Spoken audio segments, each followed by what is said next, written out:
Hello friends, எல்லாருக்கும் வணக்கம். Welcome back to homely princess channel. இன்றைக்கி நம்ம சேனலில் குழந்தைங்களுக்கு லஞ்ச் அண்ட் டின்னர் ரெசிபி தான் பார்க்க போகிறோம். இந்த ரெசிபி வந்து பார்த்திங்கன்னா ராகி மாவு வச்சு நம்ம செய்யக்கூடியது ரொம்பவே ஹெல்த்தியான ஒரு ரெசிபி. இது எப்படி செய்யலாம், எத்தனை மாதம் குழந்தைக்கலாம் கொடுக்கலான்னு வீடியோக்குள்ளே ஃபுல்லாக டீட்டெயிலாக சொல்லியிருக்கேன். வாங்க வீடியோக்குள்ளே போகலாம். அதுக்கு முன்னாடி நம்மளோட வீடியோஸ் எல்லாம் உங்களுக்கு பார்க்க பிடிச்சிருந்தா ப்ளீஸ் மறந்துடாமல் சப்ஸ்கிரைப் பண்ணிவிட்டு பக்கத்தில் இருக்கிற பெல் பட்டனையும் ப்ரெஸ் பண்ணிவிடுங்க.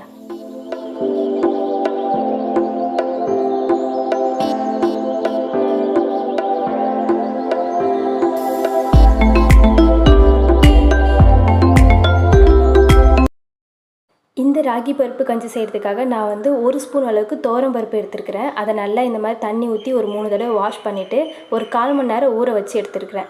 இது கூட பார்த்திங்கன்னா சும்மா ஒரு பாதி தக்காளி வந்து குட்டி குட்டியாக கட் பண்ணி போட்டிருக்கேன். அது கூடவே ஒரு 2 பல் பூண்டு சேர்த்துக்கிறேன். இப்போ இது எல்லாத்தையும் நம்ம ஒன்றா குக்கரில் போட்டு நல்லா வேக வச்சு எடுத்துக்கலாம். பருப்பு, தக்காளி, பூண்டு எல்லாம் நல்லா சூப்பராக வெந்துருச்சு பாருங்கள். இந்த அளவுக்கு நல்லா பூ மாதிரி நல்லா வெந்திருக்கணும்.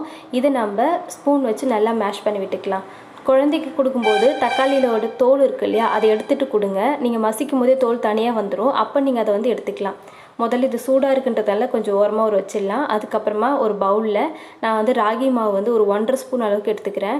நம்ம ராகி மாவு தான் இல்லை முக்கியமான மெயின் கண்டென்ட்டே. ஸோ அதனால் ராகி மாவு கொடுங்க.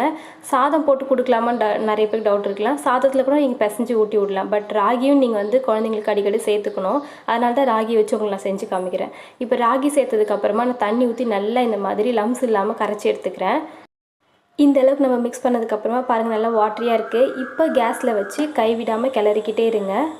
முக்கியமாக ராகி குக் பண்ணும்போது பார்த்திங்கன்னா சிம்மில் வச்சு குக் பண்ணுங்கள். அப்போ தான் நல்லா அது வேகும்.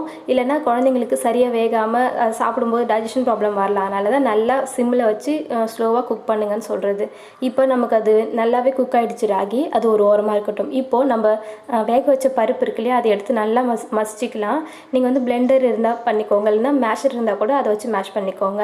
நான் ஸ்பூனாலே நல்லா மேஷ் பண்ணிட்டேன். இப்போது நல்லா மேஷ் பண்ணதுக்கப்புறமா நம்ம குக் பண்ண ராகி எடுத்து இதை கொஞ்சமாக நம்ம வந்து ஊற்றிக்கலாம். எந்த அளவுக்கு உங்கள் குழந்தைக்கு சாப்பிடுவாங்களோ அந்த அளவுக்கு நீங்கள் வந்து ஊற்றிக்கோங்க. இந்த ரெசிபியை பார்த்தீங்கன்னா 7 மாதத்துலேருந்து 1.5 வயசு குழந்தை வரைக்கும் தாராளமாக எல்லாருக்குமே கொடுக்கலாம். இதை வந்து லஞ்சாக கொடுங்க, டின்னராகவும் கொடுக்கலாம்.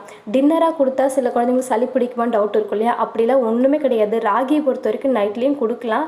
பட் அடிக்கடி சளி பிடிக்கும் உங்கள் குழந்தைக்கு அப்படின்றவங்க மட்டும் ராகி நைட்டில் கொடுக்குறது அவாய்ட் பண்ணிவிடுங்க. ராகியை பொறுத்த வரைக்கும் அது நிறைய ஃபைபர் கண்டென்ட் இருக்குது. மோஷன் சரியாக போகாத குழந்தைங்களுக்குலாம் எல்லாம் கொடுக்கும்போது நல்லா ஃப்ரீயாக மோஷன் போவாங்க. அது மட்டும் இல்லாமல் சம்மருக்கு ஏற்ற ஒரு ரெசிபி இது. இதில் பருப்பு புரோட்டீன் கண்டென்ட் இருக்குது. பூண்டு வந்து கேஸ்ட்ரிக் ப்ராப்ளமை க்யூர் பண்ணும். தக்காளியில் விட்டமின் சி இருக்குது. எல்லாமே ரொம்ப ஹெல்த்தியான ரெசிபி தான் இது. இதை வாரத்துக்கு ஒரு தடவை கொடுத்தா போதும். மேலும் இதை பற்றி ஏதாவது டவுட் இருந்தால் கமெண்ட்டில் கேளுங்க, நான் ரிப்ளை பண்ணுறேன். பாய்.